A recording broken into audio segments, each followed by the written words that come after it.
संस्कृत पाठशाला में आप सभी दर्शकों का स्वागत है।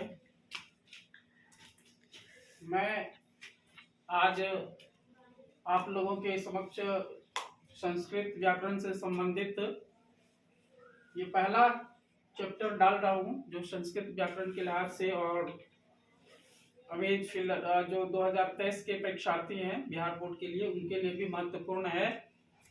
तो सबसे पहले हम लोग पढ़ेंगे वर्ण प्रकरण के विषय में। ठीक है, जो संस्कृत के जो सब्जेक्ट हैं इसमें जो शुरुआत करते हैं हम संस्कृत की पढ़ाई का, इसमें वर्ण के बारे में जानना सबसे महत्वपूर्ण होता है और तभी हम धीरे धीरे फिर आगे बढ़ेंगे और सारे वीडियो भी हम डालते रहेंगे आप लोगों के समक्ष। तो यहाँ पर सबसे पहले हम जानेंगे कि वर्ण क्या होता है। जैसे कि हम लोग हिंदी में जानते हैं कि वर्ण भाषा की सबसे छोटी ध्वनि है। ठीक है, तो उसी तरह से यहाँ पर जो संस्कृत में उसका डेफिनेशन होता है कि वर्ण्यते अभिव्यंज्यते व लघुत्तमो ध्वनि तद कथ्यते वर्णः। अर्थात इसका मतलब हुआ कि जो लघुत्तम ध्वनि है, लघुत्तम ध्वनि वर्णित या अभिव्यक्त होती है वह वर्ण कहलाती है। तो इस तरह से कह सकते हैं कि शब्द का जो छोटा सा ध्वनि है या शब्द का सबसे छोटा अंग होता है वह क्या होता है, वर्ण कहलाता है।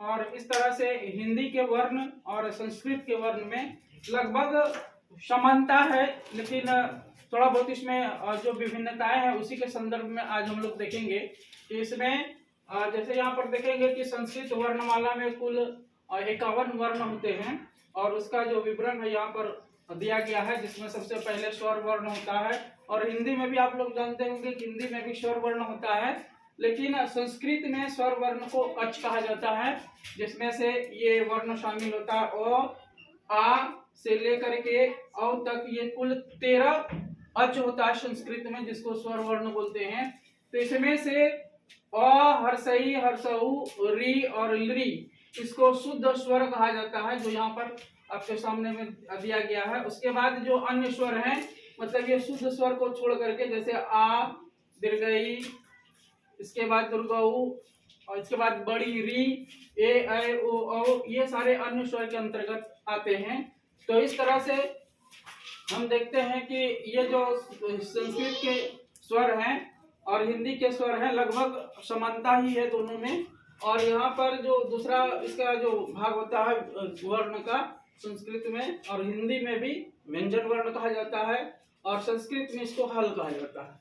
तो इस तरह से संस्कृत में यहाँ पर जो टोटल 33 वर्ण दिया गया है, तो कैसे मतलब टोटल जो यहाँ पर 51 वर्ण है, तो उसमें किस तरह से 51 वर्ण होता है उसी के बारे में हम यहाँ पर देख रहे हैं।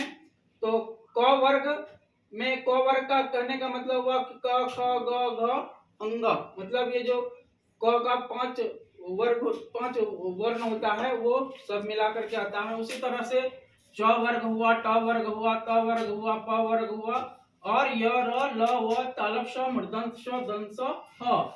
इस तरह से यहाँ पर सबको मिला करके 33 वर्ण होता है। और इस तरह से सब मिला करके यहाँ पर अब देखते हैं कि यहाँ पर 13 हुआ और यहाँ पर 33 हुआ। इसके बाद जो तीसरा भेद होता है इसका वर्ण का, उसको अयोगवाह कहा जाता है। और अयोगवाह में अनुस्वार को लेते हैं। ठीक है, अनुस्वार का संस्कृत में जब मोह से अंत होने वाला शब्द होता है संस्कृत में, तो वहां पर मोह के बदले हम अंत में अनुस्वार भी लगाते हैं, जिसका उच्चारण संस्कृत में मोह की तरह होता है। और उसके बाद अनुनासिक चंद्र बिंदु जिसको बोलते हैं, चांद बिंदु, इसका उच्चारण तो आप लोग हिंदी में भी जानते होंगे। ठीक है, और जिसका उच्चारण नासिका से होता है। और उसके बाद ये विसर्ग होता है, जिसका उच्चारण संस्कृत में हो के तरह होता है। और इसके बाद जीवा मूल्य, जीवा मूल्य का मतलब हुआ कि इसको हम लोग अर्ध विसर्ग के रूप में जानते हैं। यहाँ पर हम आपको दिखाए भी हैं कि इसको अर्ध विसर्ग कहा जाता है, कि जहाँ पर विसर्ग रहता है उसके बदले में जब हम इसका उच्चारण करते हैं तो उसको अर्ध विसर्ग कहा जाता है, क और ख। ठीक है, जैसे जिस शब्द के पहले ये विसर्ग है उसके स्थान पर ये लगाया जाता है, इसका मतलब ये क्या हो गया कि इसको हम अर्ध विसर्ग पढ़ते हैं। उसी तरह से उपध्यान क्या होता है कि ये प और फ के पहले जब विसर्ग के स्थान पर इसका उच्चारण किया जाता है तो इसको उपध्मानीय कहा जाता है। तो इस तरह से आज का जो विषय था वो वर्ण प्रकरण था, और इस वर्ण प्रकरण में हम लोगों ने ये तीनों जो वर्ण का भेद है उसके बारे में देखें। और अगर आप लोगों को मेरा ये वीडियो पसंद आए तो लाइक जरूर कीजिए और कमेंट्स भी कीजिए। फिर आगे हम लोग मिलते हैं अगले वीडियो के साथ।